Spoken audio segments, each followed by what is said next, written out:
Hello, ladies and gentlemen. My name is David Campbell, the new host of MUTV's Tiger Pick'ems.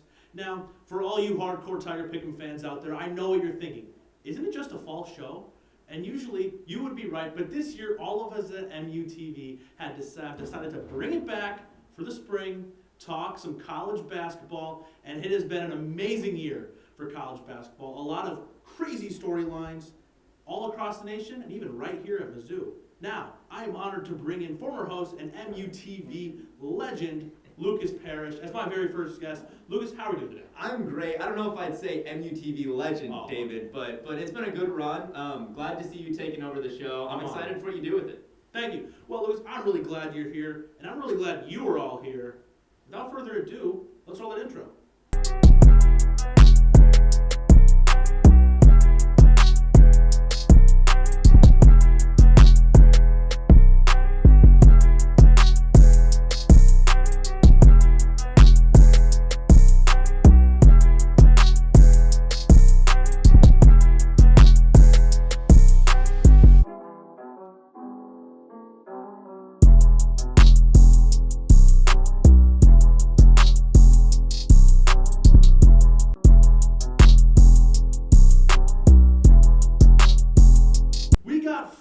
Games to break down today, starting off with one game, two teams that have been rather disappointing this year. That's Auburn, Kentucky. Yeah. The Auburn Tigers, led by freshman phenom Sharif Cooper, he has been great, averaging 20 points, 8 assists. The only problem, he's only played 10 games this year. He was waiting for some NCAA eligibility. This overall team is confusing. It reminds me a lot of 2 years ago, Alabama. Their starting point guard was freshman phenom Colin Sexton. They were a tournament team that year. Alabama, they made the second round. Fortunately, lost to Villanova that year. But Auburn can't make the tournament this year. They have an NCAA postseason ban. It was self-imposed. This team is interesting. They upset Mizzou, then lost 3 straight. Yeah. And they beat Vandy, which isn't saying much because it's Vandy. And now they got Kentucky, and now Kentucky is even more of a disappointment. One of the biggest storylines, I'd say, in college basketball this year. They have been a huge disappointment. Probably, maybe the worst team in Kentucky history. I would say the worst team in Coach Calipari history for sure. I mean, the thing with Kentucky is just so disappointing watching them play because they show potential. There have been multiple times. Brandon Boston, for instance, played at Sierra Canyon High School, very well known, where Bronny and Zaire Wade played. So they all, he's come from a good player, but this team just doesn't. They don't play like a team. They play like a bunch of guys who want to get drafted. Well, and you know why they don't play like a team? It's because there was no off season. Yeah. But why are all these programs that are historically so good and so good at recruiting and getting those one and dones? Why are they struggling so much this year? Because they don't have the chemistry already established. You look at Mizzou. Why is Mizzou so much better than a lot of the other teams? They did not need that off season to perform at the level that they are because they've been playing together for so long. Yeah. You look at Kentucky, you look at North Carolina, you look at KU, Duke, all of those programs that typically, Gonzaga is an exception there. They're ridiculous. Yeah. But you look at those 4 teams, and it's they get those one and done guys. Yeah. They don't play together with no preseason or very limited preseason / off season sort of thing going.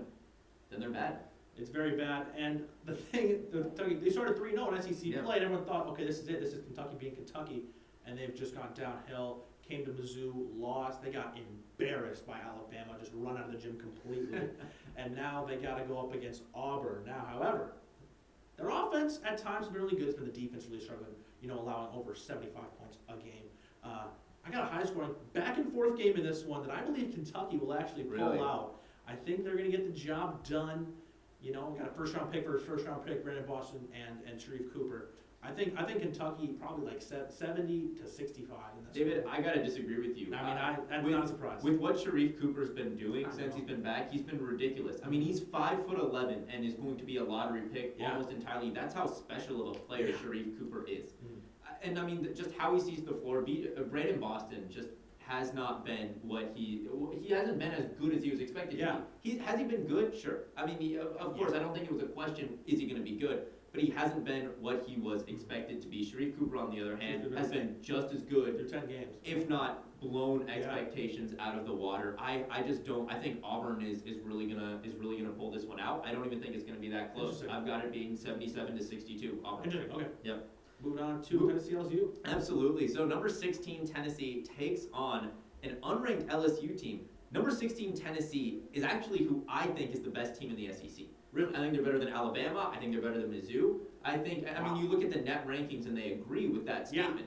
Tennessee has been really, really good. Now, what have they dealt with? Well, they've dealt with injuries. You know, you look at, I've got some analysis from my roommate and NBA draft guy, Ben Pfeiffer. He loves Jaden Springer. He loves Keon Johnson. He goes, in his words, they're goated. Yeah, That's what he Keon said. Johnson with a monster post. Oh my gosh, and I don't know if you he's saw 6'4" and he He's dunked on that insane. guy like That he was a was center. unreal. It was ridiculous, you know. But seriously though, they really are the best team in the SEC when fully healthy, because you combine that great defense from Springer, from Johnson, with that great defense from Eve Pons. Oh, He is. he's a grown man. He is. That's a grown man. That is a grown man. He's been great on defense. He's been getting better on offense. I mean, there's really nothing this Tennessee team can't do when they're healthy. LSU, on the other hand, has overall been very good as a team. They have 9 more points per game than Tennessee, which, you know, showing that their offense has been good, but they have 15 more points allowed per game than Tennessee, showing their defense, it's lacking. not so much. Not so much. Cam Thomas is really the star on that team, averaging 22.4 points per game, leading that team. Ridiculous numbers. He will be a first-round draft pick coming up. You got Darius Days on that team, who's a force under the rim, averaging 8.1 rebounds per game. And Javonte Smart, leading that team in steals and assists per game. Big Javonte Smart. But aside from that, LSU doesn't really have a whole lot of pieces there. And I think that's going to show against Tennessee. I think Tennessee takes it 65-55.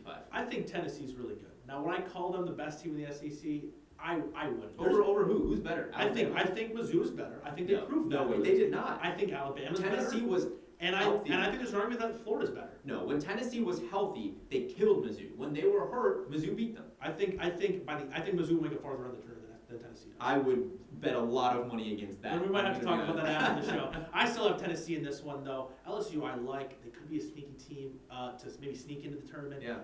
But they don't play defense, and defense is the most important thing when it comes to the end of the year.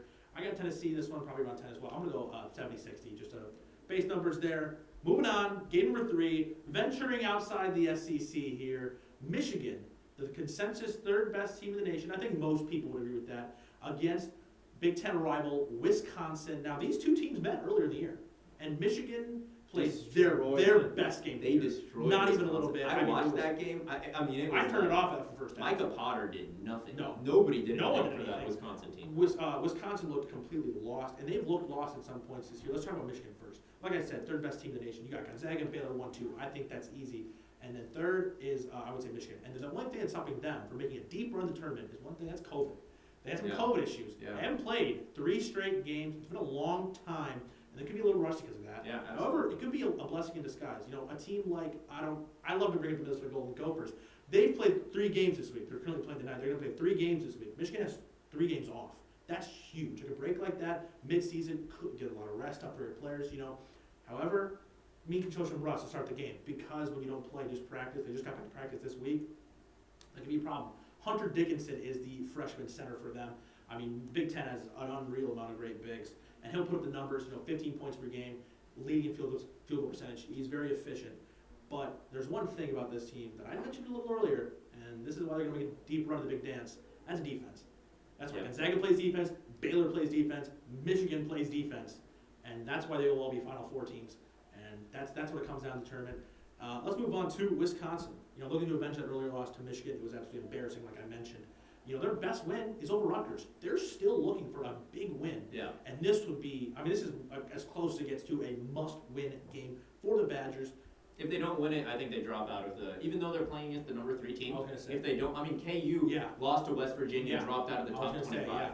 If Wisconsin doesn't win it, they're out of the top 25. Not only that, they have a very tough schedule coming up. Yeah. Iowa twice. Illinois again, they did not look good against Illinois. Purdue away, which is one of the toughest teams to play at Mackey Arena. They have a tough schedule. I think they need to win this game, and I think they're going to start quick because of the rust for Michigan. But it's the Wolverines, and I got Michigan winning this. I can't wait till they play Ohio State. That's going to be one hell of a game. Michigan 70, Wisconsin 63. I can't disagree with that. I've got Michigan taking it 72-54. I really don't think it's going to be close. I think Michigan is going to destroy Wisconsin like we saw earlier in the year. I mean, Wisconsin's just not as good of a team. No. You have Micah Potter. You take Michael Potter away, you're What done. are they? What are They're- they? Brad and Davis that's what- can't score. And that's what Michigan did Yeah. last time, and I expect them to do it again. Yeah, absolutely. Final game. Final Take it game, away. the University of Missouri, ranked number 10. Not for long. Not for long, not for long. University of Missouri just lost to Ole Miss, an Ole Miss team that's looking a lot better, but it was an embarrassing. They looked loss. amazing last night. They did. I mean, their field goal percentage was off the charts. Oh my I was gosh. waiting for it to drop off. Yeah, I'm like, it was- it's gonna drop off. It's gonna Yeah. drop off. You Where's know this what? run coming? It never dropped off. The fact that Mizzou was only down 5 going into halftime, I thought was a miracle. I'm like, Yeah. okay, they're gonna pull it together. Ole Miss, they're not gonna make all the shots that they were making Yep. because Ole Miss is not a particularly good offensive team. Like Mizzou and Ole Miss, Nope. both were the bottom 2 teams in the SEC in Yeah. 3-point shooting Yeah. coming into this game. But no, they looked great, and they kicked Mizzou's butt. Now an Arkansas team is coming into Columbia Mhm. looking for some revenge. Last Yeah. time Mizzou played Arkansas, they looked pretty darn good, and Arkansas did not look that good. No. Mizzou won convincingly, I think by a score of 81-68. Yeah. A big reason as to why they won. They took away Moses Moody, He's a amazing. potential lottery pick there for Arkansas, was had a great season. Yeah. He went 4 for 15 from the floor. That's not what you want. When Mizzou played Arkansas last time. I'm not even gonna do math. That's like 20%. Yeah. It's maybe either that or much more than 20%, and I'm just not a math major. But you know, Moses Moody did not. He still put up 18 points, Yeah. but he just was not efficient No. because those four baskets that he did hit were from 3. Yeah. But aside from that, he couldn't do anything. Desi Sills is another guard for that team to watch. Also who's the been- SEC all-name team. Exactly. Yeah, exactly. He's got a great name and Yeah. is just an electric guy on the field. Leads that team in assists per game. Maybe on the Is- court, maybe not the field. Oh, Court. excuse me. On the court. On the court. He's electric. He can drive the ball. He can shoot the ball. He can pass the ball. He can do it all. There for Arkansas. Him and Moses Moody have been a dangerous duo. Mhm. And they definitely have the advantage by the number. More points per game and fewer points against per game this season than Mizzou. Talking about Mizzou, they are ranked number 10 in the nation. Somehow, statistically speaking, if you look at Mizzou's statistics, they are not a top 25 team. But that's No. because that's not how they win. No. They are good at getting gritty wins out. They can pull it together. It's the chemistry of this team. Really, with that shortened offseason, I think it really helps them a Absolutely. lot. That's one thing. Although we usually use the word gritty. If you want to describe this team as gritty, if you It want to is. describe Conzo Martin, it's gritty. Yep. They're just a gritty Yep. team. They- They just get the wins They sometimes. grit out wins. Sometimes they get destroyed. You know, here's the thing. If it's a close game, I feel confident in saying Mizzou takes it. Very much so. But it could be a blowout either way. Either way, Missouri was blowing out Alabama. Yep. All of a Yep. sudden, 2 minutes later, it felt like that. Yeah. Bama was back in it. Yeah. They had a chance to win the game. I think they should have won it. Look, I think they you should've. talk about Mizzou. What's the one thing they have to do? They have to shoot the ball well. Absolutely. They really need Mark Smith to step it up because Yeah. he has been lacking this year. That's the one big part they're missing. He's a 32% three-point shooter this season, and Yeah. that is not the number. That's not his career number, and that's not the number you want to see this year. Drew has been a very good for Mizzou, and by that I obviously mean Drew Bucks. Of course. Nah, I'm just kidding. Drew Smith. Drew Smith. Drew Smith. We love you, Drew Bugs, but We Drew do. Smith has been great. But Drew Smith has been ridiculous, averaging 14.2 points per game. And of course, you can't talk about Mizzou without talking about Xavier Pinson and Jeremiah That's Tillman. right. That combination can be so deadly, So deadly. and then it can disappear. Absolutely. You need both of them to be on their game. I mean, you saw a game where they combined for like 70 points yesterday. I don't think they combined for 20. I mean, I don't. They- Less than that. Pinson no. was completely a non-factor. Absolutely, he Okay. was, and Jeremiah Tillman looked like he had hands of stone. I mean, they gotta step that up. My prediction, though, I think it is close, and I think Mizzou takes it 67-64. Coming into Columbia and playing this Mizzou team here is very difficult. Yeah, absolutely. That's why I think Mizzou grits out the win. I don't think it'll be pretty, but rarely are their wins pretty. So, I think Moses Moody's gonna have a huge game. Oh, So I he- think he's he gonna might. want to have an amazing game Sure. after what happened last time. and I mean, he's been so inconsistent week in and week out that he really knows if he wants Yeah. to maximize his draft stock, He's gotta he start needs playing. to really start playing. And I think a lot of scouts will look at this game. Good defense with Mizzou. I would say great defense, honestly. Yeah. And then great team chemistry. They're just a tough team to play against. Yeah, they are. And if you ball out against a team like that, they're gonna love that. Moody knows that. Moody's gonna have a great game.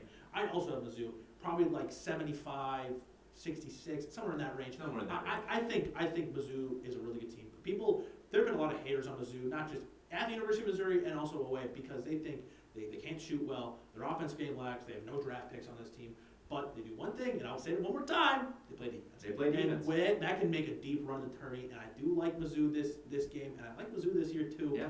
And yeah, I got Mizzou in this one. He's got Arkansas. He got Mizzou. Only It's one a pick good pick. different. It's a One good pick pick. different. The first one. Auburn versus Auburn, Kentucky. That's So, fine. We'll see so how that's that the goes. game to watch, folks, in case you want to. Anyway, that's been all from me. I'm David Campbell. It's my very good friend, Lucas Parrish. We will catch you guys next time on Tiger Pick'ems.